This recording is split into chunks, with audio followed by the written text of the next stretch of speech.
August 29th, Tuesday, 1893. Charlotte once again had gotten herself quite dolled up, wearing mainly an outfit made of white and ivory. She had been humming a tune to herself as well as she made her way to the exit of our home. There was someone at the door, so Terrell went to answer and see who was calling upon us. I asked my youngest, "Is there another occasion soon?" She chittered as she responded, "I'm simply going out for a stroll." She turned towards the doors and Terrell, revealing that it was Jean-Paul who was at the door. He made no attempts to enter and instead patiently waited for Charlotte outside. "Ah, so your big brute is taking you out. I assume something else given the way you're dressed." The way I dressed? "Pay me no mind. However, do be careful.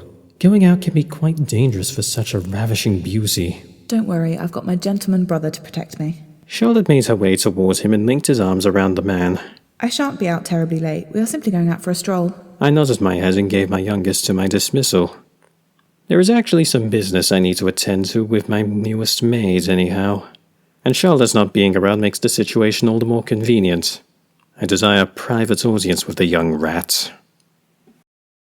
Tuesday, 29th of August, 1893, 8 o'clock. I've decided to meet with Miss Charlotte today for a stroll, as per her request. For a while, she'd stopped seeing me outside of our Tuesday and Thursday lessons, but she did confess that it was getting harder and harder for her to not want to spend time with me.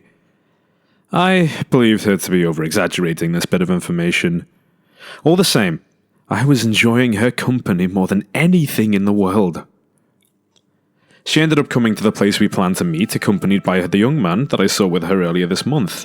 The one that she said was her brother, Jean-Paul.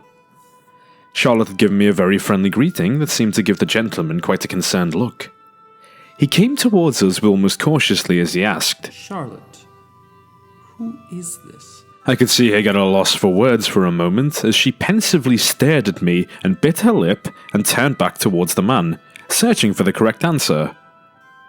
I stretched out my hand toward him in greeting as I answered, "My name is Mordecai Blackwood. I am Miss Dunkelheit's musical tutor." He accepted my gesture and returned it with mild hesitance. Jean-Paul Dunkelheit. I am her older brother. Jean-Paul, Miss Charlotte began. you know that I am not the type of person to lie. Yes, of course. You also know me not to keep secrets, at the very least not from my family. Though there are some things I really think you ought not to let the Count know, yes. I know you more than anyone wish for my happiness and security, that you would be someone I can trust above all others with this information. They both exchanged such serious glances as she took a mighty gulp to recompose herself. This man here, Mordecai Blackwood, for lack of better words, is my sweetheart. He is someone I feel very fondly of and intend on spending a lot of my time on and giving my attentions, even sharing with him my affections with his reciprocation. I was taken aback to the fact that she was admitting something like this, and so casually too. It made me feel that I was someone important to her, at least important enough to share with her family. However, the young man stared me up and down, which was to be expected given my sense of fashion. I'm not going to ask about the getup. Musicians, art type, whatever you want as a label, tend to be eccentric and expressive, so I won't ask. But are you serious, dear sister? You're not jesting me or trying to get me off your back?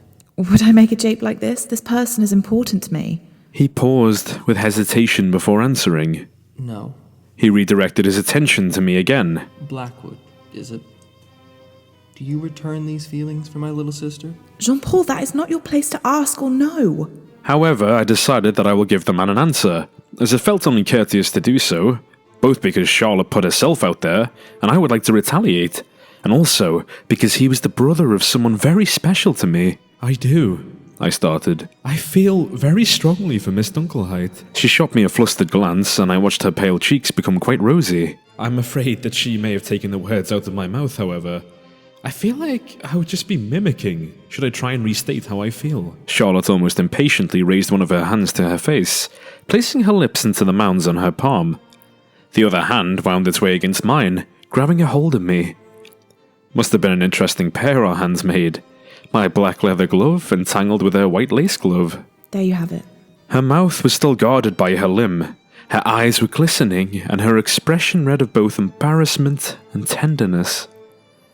John Paul grabbed the hand from her face in an endearing way and said, Thank you for telling me.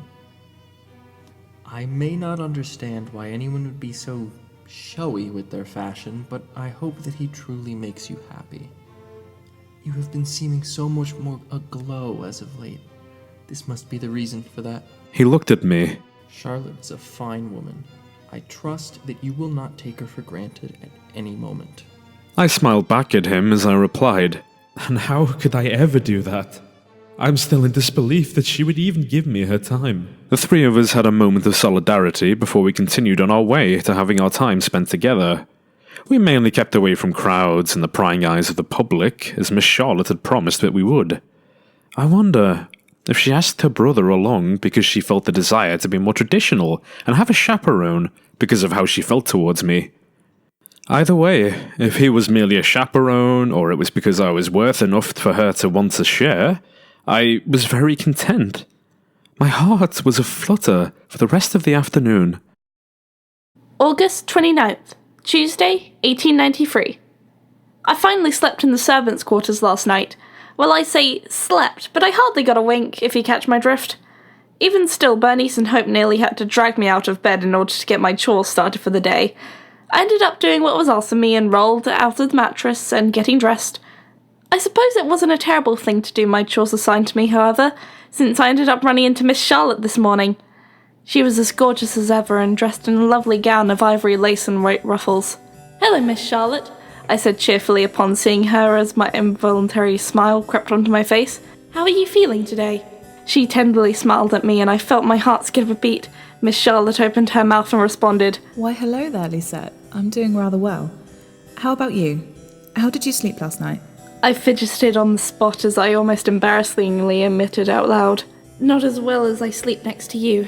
I seem to sleep a bit better myself when you're next to me too. How queer.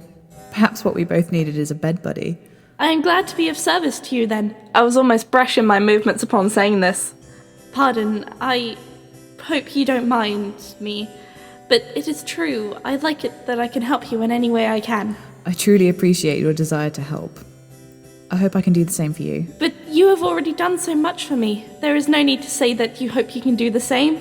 By the way, I hope you don't mind, but I will be out for a bit with a family member today. Oh. I am sorry to leave you alone, though I do usually go out on Tuesdays and Thursdays for lessons anyhow. Understood. She gave me such a grave and concerned look. I hope nothing happens while I'm gone. He tends to be quite tame in the daytime and on weekdays. I'm sure I'll be quite all right. I'm tough as nails after all, and quite capable of taking care of myself. The graceful beauty shot me another smile, though I felt the concern burning behind it. Later that day, after Miss Charlotte left, I was pulled aside by the grouchy butler and told to stay put in my quarters until I'm told otherwise.